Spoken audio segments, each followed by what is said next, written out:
Hello again. This is a nice little chapter. It reviews or many important topics relevant to the course, and these objectives that are at the beginning of the chapter. Uh, Lots of drugs have come from plants, and you should know the difference between generic brand and chemical names of a drug, um, which a surprising number of people don't know. And we have we have categories.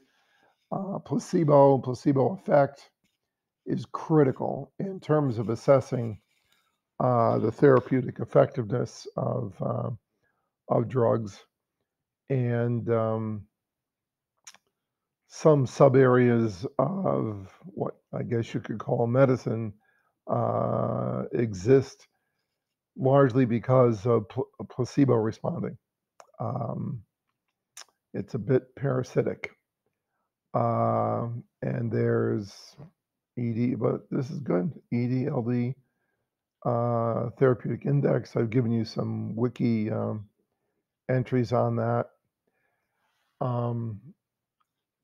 I probably will remember this when we get to that part of the chapter, but uh, potency is not synonymous with effectiveness. I forget what over-the-counter pain reliever they used to just beat us up with ads saying that they were effective at a lower dose than a competitor. Um, Not so relevant. And protein binding, that's good. Blood-brain barrier comes up here again. Homeostatic mechanisms, wisdom of the body, Walter Buchanan, tolerance and withdrawal. A great little chapter, really a great little chapter. So at the outset, where do drugs come from? And there was a Disney movie where uh, Adam Smith,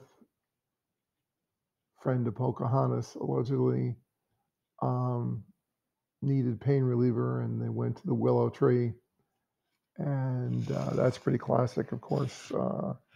When you think of opiates, you think of opium poppies, um, caffeine, my favorite drug. Uh, there's so many plants that make chemicals that affect us. Um, and plants have been around for a long time. So, in the modern world, pharmaceutical companies have armies of chemists who tweak chemical molecules to create effects that the chemical company wants. But plants have been around forever, and there are random changes in their genetic structure, and they can sometimes affect what the drug does to people who consume it. Um, Pharmaceuticals are very profitable. We've had several students go into marketing these drug reps, pounds of money, pounds of money. And you really should spend some time with these terms. The brand name, generic name, and chemical name. And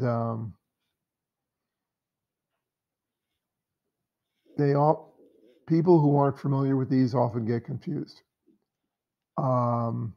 It's the same chemical, it's just different names. The trademarks, copyrights, money, very important stuff. So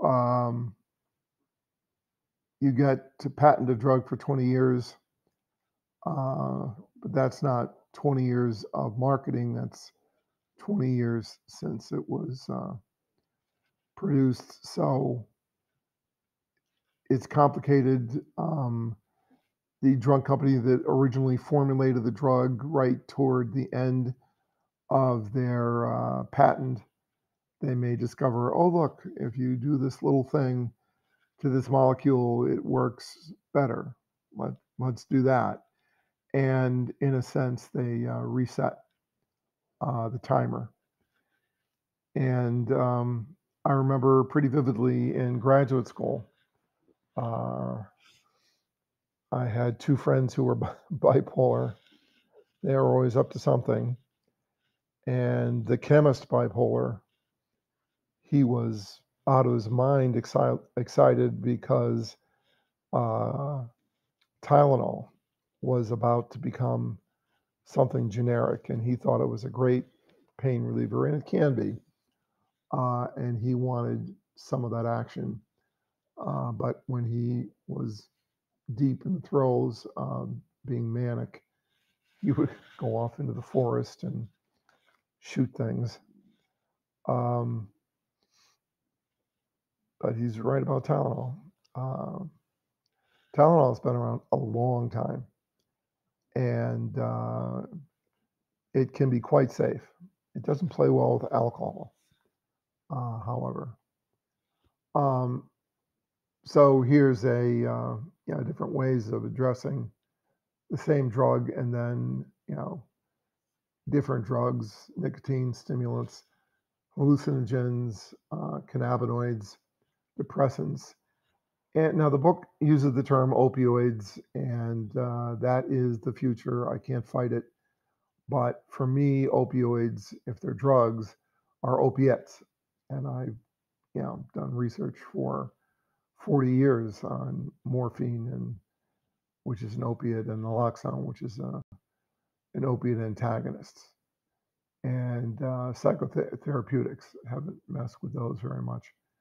Um, so it's important to know those categories and to be able to drop drugs into those categories. I believe there's a review question at the end of the chapter that asks you to do that. The military loves stimulants. They just love it. And in a wartime situation, having alert soldiers as opposed to soldiers that, or pilots or seamen, uh, uh, Navy personnel who are alert is a very good thing as opposed to asleep. Although some of these drugs can make them hypervigilant and a bit paranoid. There's depressants and there's opiates, but again, I prefer the term opiate. Analgesic, that word means without pain. Most drugs are really hypoalgesic. They reduce pain. They don't completely get rid of it. But opiates, dreamlike state, they nod off. They certainly do not become very violent, although if they're addicted and they don't have access to opiates, that can result in violence. But the drug itself, you may vomit and then you'll nod off. Hallucinogens. A number of these are Schedule 1, but we are beginning to realize that hallucinogens can have therapeutic potential, and some are being legalized. Antidepressants, and we've already mentioned SSRIs, Prozac being the classic, where the drug inhibits how the nervous system turns off serotonin after it's released. And if you inhibit turning it off, it stays on. The physician's desk reference. Boy, if I, in grad school or early in my teaching career, if I could get my hands on one of those, probably thousands of pages. And when I had MRSA in my finger, I gently told my physician that I'm big and you've got to dose me correctly. And it's still used. He went out to the nurse's station and pulled a PDR and gave me a drug that kept me from dying. MDMA, which I would not take for fun. You know how the things are stamped and labeled, and psilocybin, peyote, coca, marijuana, popular recreational drugs. There's a rumor that the chemistry department at the University of Scranton used to produce extremely high quality LSD. I kind of believe the story, but I don't have rock solid proof. It's one of the reasons you're not allowed to be in labs alone anymore. LSD is very potent.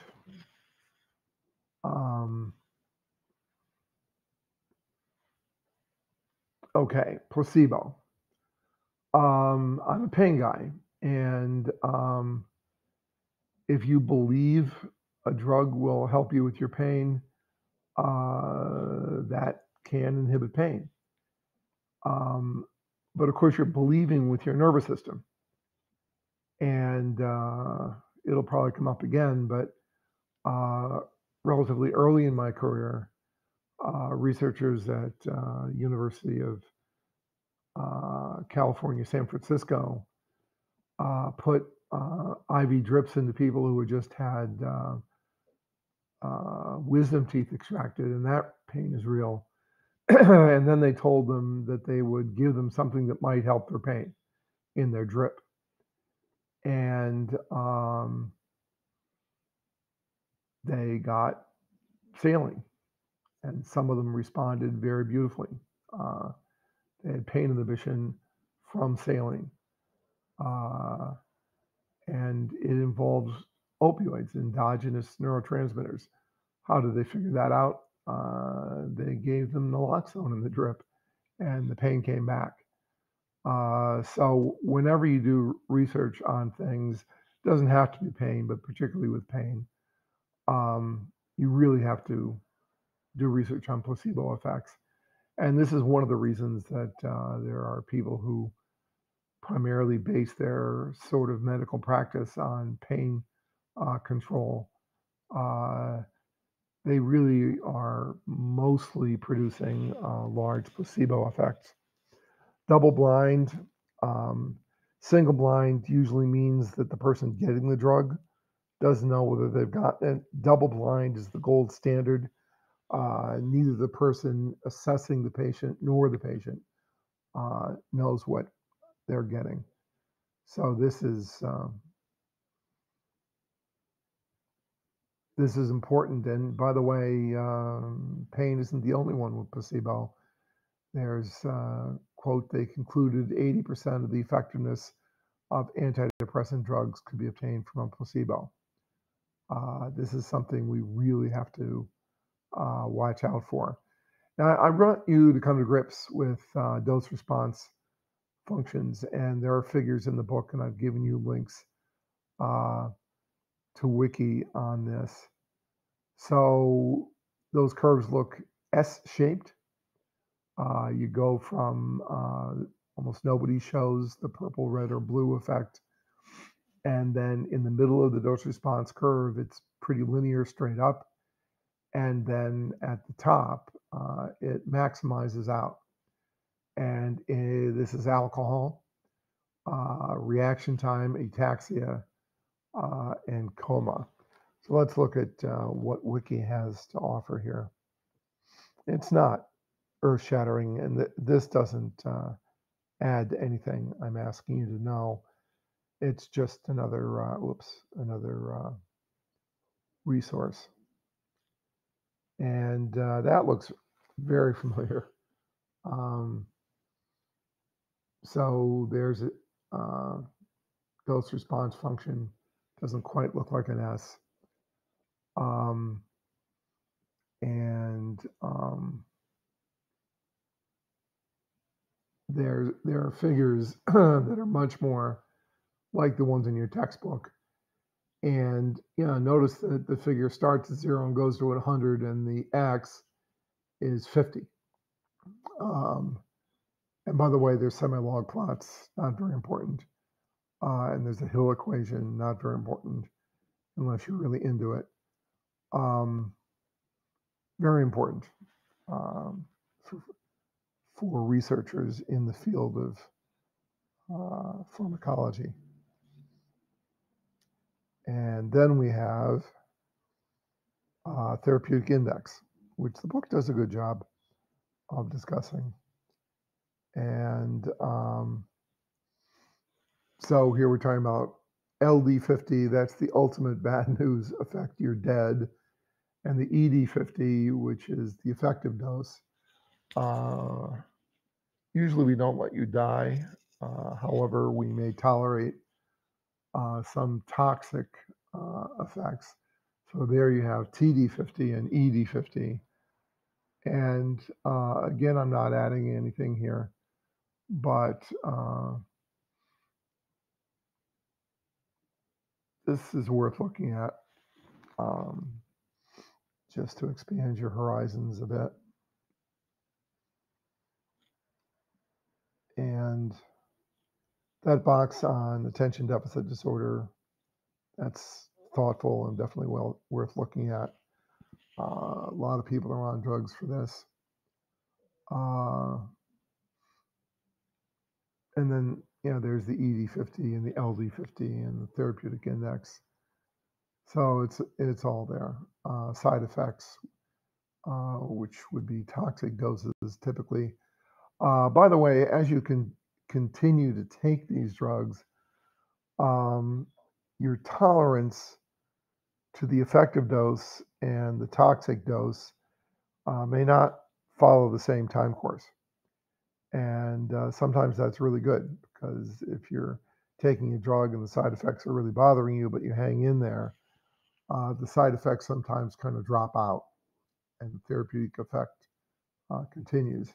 However, if you're dealing with something like a barbiturate,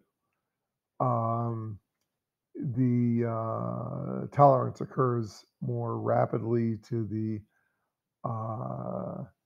effective dose, and the toxic dose just sort of sits there. So as you continue to take the drug, you have to bump the dose, and the ogive for the effect of the drug, the therapeutic effect, starts moving up next to and overlapping with the toxic, and that can be really bad. So there's potency, and I've already alluded to that a little bit. And LSD is phenomenally potent, which is actually how it was discovered, because the researcher got it on him and into his system accidentally, and apparently had a very interesting bicycle ride home. Time course of the drug is important, and that relates to how the drug is dealt with in the central nervous system, and also how it's metabolized and excreted. There's a nice box on how to remain safe. And there's the effect of a single dose of the drug, where it goes up and plateaus and then goes back down. And the sweet spot for therapeutic effect is in the middle of that pretty much normal distribution. And by the way, if you're in the flat spot and basically you're at the top of the effective dose and you take more of the drug, it will last longer potentially, but it does not make it work better. Do not take 20 aspirin. Uh, that's about where you start worrying about dying. Cumulative effects of drugs. There's some figures on this that are important. And, for some therapeutic drugs like antidepressants, you have to take them on schedule, and uh, they accumulate over time and they work better because the last dose is not out of you before the next dose goes in. Um, but do not try this at home. Do it under the care of a medical professional. Um, Lipid solubility is key typically to getting drugs into the brain. Of course, this brings up the blood-brain barrier and also cell membranes and glial cell membranes. And that test is still used, salad oil and water, and see how much ends up in each. Um, Alcohol gets into the brain really good. I remember when this was news. Um, it's very difficult to make your own brownies and then take them and get a no response. This is a real story. I remember this. I think we're dead. Good thing is you took marijuana. If those were opiates you took, you would be dead. How drugs go in you. Oral is quite popular, but the GI system is complex, and there's acids in there, and enzymes, and cell membranes. If you can take it orally, it can work really well, but it's the oral administration route can really make things complicated. In cephalation, things don't have to go through the liver. The liver is a drug destroying machine. So when you take things orally, the first pass typically goes through the liver, and you lose drug. IV, I still can't imagine taking a recreational drug this way, but I know it's popular, and it can affect you really rapidly, a very substantial hit. And most things, if they're going to be addictive, they will hit you hard and fast. And IV, which I can't imagine works good. Subcutaneous, I had to take something for blood clotting after my hip surgery, and I did subcutaneous. It's relatively slow. I've done this in rats and mice. It's not very challenging to do a good injection. Um, if you mess it up, usually the drug is just on the animal's fur or dribbling down you. Intramuscular, I've only rarely done those, although I vividly remember when the physician would come to my house because I had an earache. He would give me penicillin in the butt, and that's memorable. And smoking. Uh, and certainly lung toxicity is a potential there. So there's a discussion, there's a nice figure there of how blood goes through the body and how drugs from different routes of administration can get in. And there's our friend the liver, which is more than happy to metabolize your drug. And notice that IV gets around that.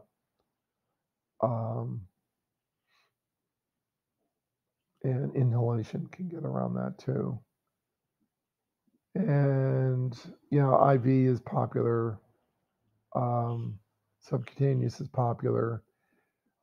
I haven't gotten an intramuscular injection. Oh, I think the COVID vaccine was intramuscular. So it's still used. It's too bad that this picture is right under subcutaneous because that's IV. And oh man, I would not do that. Inhalation, other routes of administration, that's a particularly ugly cigarette. Once things get in the blood, how does it move around? THC tends to be sequestered pretty much from the brain, but it definitely does get into the brain. Plasma proteins are important, and older people tend to have less of these, and that can mean the same dose for you and the drug and the same dose for me would affect me more because my plasma proteins are reduced and the drug is not hidden away from my body. And there's the blood-brain barrier again. Lipophilic means fat-loving. Generally, only small lipophilic molecules can enter the brain because they either have to go through cell membranes or they have to be transported. There's that word opioid again, but I prefer opiate. By the time morphine hits your receptors in your brain, by the time heroin hits your receptors in the brain, it is morphine. And capillaries, I went through a capillary period for my research. Boy, they're complex. Oh, geez. So that's a nice little discussion. And semipermeable membranes come up again. If the drug can just go right through a cell membrane, you have potential for it to affect all my friends. General anesthetics can do that, which takes me back to my childhood and my first anesthetic experience, which was memorable and kind of fun. And then I almost died, but I didn't. Yeah, that was a rush. And now, remember from, I think, the last chapter, different neurotransmitters, different receptors. It's wicked complicated in there. The synapse, vesicles, synthesis, storage, release, receptor, deactivation in the synaptic cleft, reuptake from the synaptic cleft. There's a bunch of ways in which drugs can mess with neural communication. And here's deactivation, which I've already sort of alluded to. And respiratory depression, opiates. I remember after hip surgery, they were very concerned about that, checking your blood oxygen all the time. Uppers and downers, stimulants and depressants.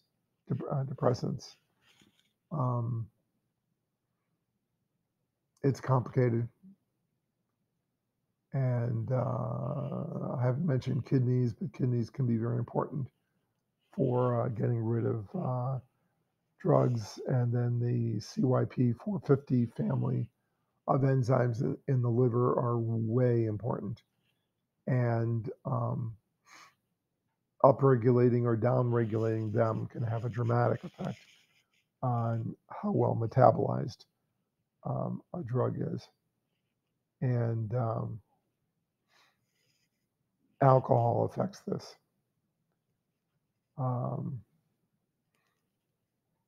Alcohol does a lot. It's also carcinogenic. So if you could reduce intake of that, that would be good. And there's diazepam, Valium, marijuana. As they're metabolized, they turn into molecules that themselves can have active effects on the body. So that's an important issue that the pharmaceutical industry and physicians certainly have to think about. Tylenol, by the way, is metabolized into something that acts on cannabinoid receptors. And here's our old friend, tolerance, and there's different kinds of tolerance. There's drug disposition, there's behavioral tolerance, very important. And then your neurotransmitters can adjust. GABA, as you recall, is the primary inhibitory neurotransmitter in the brain. You can affect release of that or receptors for that. Alcohol messes with that for sure.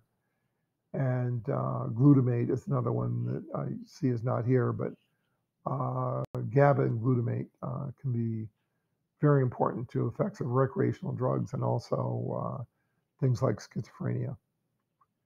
And behavioral tolerance. I didn't mention that, but you can adapt behaviorally to a drug, so you seem less affected, and you are less affected, but you're still affected. So pharmacodynamic tolerance, reduced effectiveness of the drug, but also withdrawal signs. So this is a great chapter. Oh my God, it's over. I miss it already. So there's the summary, and nothing really new here. Plants are important. Pharmaceutical, you make a lot of money.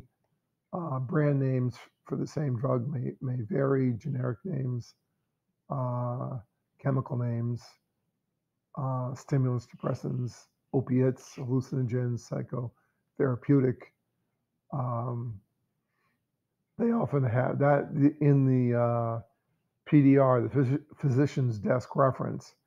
There are these nice color photos of the pills that drug companies make and the numbers and symbols that are on them. And that's useful. And there's placebo, which is very real. It is not imaginary. It's not your mind in the sense of something non-physical. It's your brain. And love is not mystical. It's your brain. And some forms of addiction, it's your brain. And so too is placebo. And opiate placebo effects can be blocked by naloxone. That was such a big story when that first came out. There's a discussion of potency again, and I've mentioned that it's not overly important. Time course, it's route of administration. The book doesn't really have figures on that, but different routes of administration have different time courses. And if you're screaming in pain and you need something now, an IV is definitely a way to go. Virtually all psychoactive drugs go on one neurotransmitter system, which we did in the last chapter, and we'll see those all over again. Liver microsomal enzyme system, very important for metabolizing. Many forms of tolerance. As I mentioned, and I'll mention again, it's really bad news if you become tolerant to the therapeutic effect of the drug, but not so much to the toxic.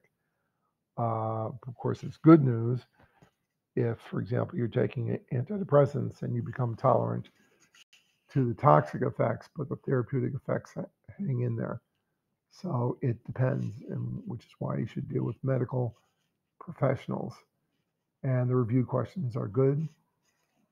And I didn't rush this. It's just a beautiful little chapter, lots of good things, important for the rest of the course. Nicely done textbook. And we are out of here.